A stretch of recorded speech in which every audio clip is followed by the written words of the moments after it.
Dans Comment tuer sa mère, Vincent de Sagnac en plein nez d'une famille qui n'en peut plus de devoir payer pour tout le monde.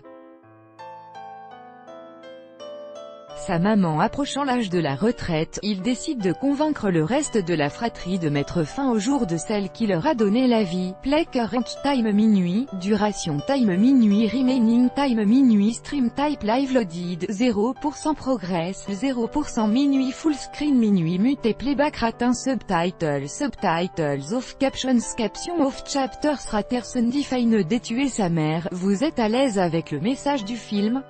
Chantal là-dessous, le message du film, c'est aussi que les parents ont envie de voir leurs enfants sortir de leur coquille. Ils veulent les voir réussir, les voir être plus heureux. Et puis on peut le considérer comme une fable. Tuer sa mère, c'est aussi la tuer mentalement, se débarrasser du carcan des parents. Vincent de Sagnac, en tant que père et mère, on a envie de faire en sorte que les enfants, eux, fassent moins mal que nous. Après, le fait de tuer sa maman, c'est la petite bêtise à ne pas reproduire à la maison. Du coup, si vous aviez vraiment dû tuer votre mère, quelle aurait été votre technique secrète? J'aurais peut-être fait comme dans Dexter. C'est un médecin légiste qui tue des criminels, qui se venge. C'est un peu hardcore mais très chirurgical.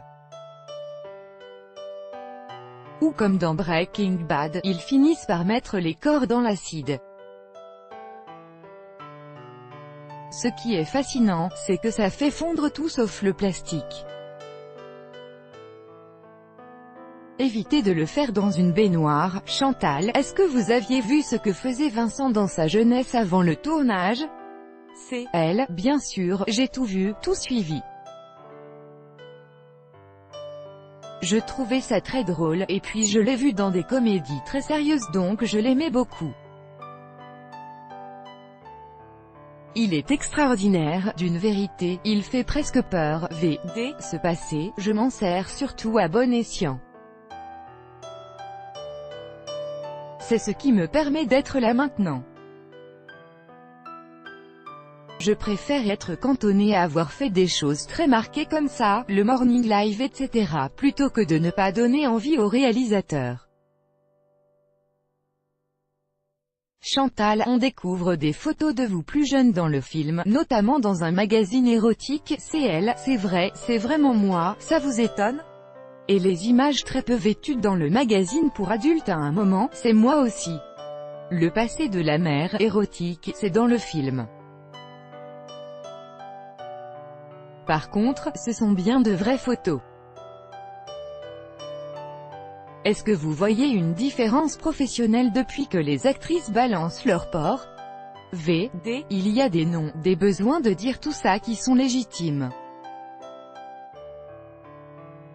Moi ça ne me concerne pas vraiment, j'ai toujours essayé d'être équilibré dans mes rapports avec les actrices.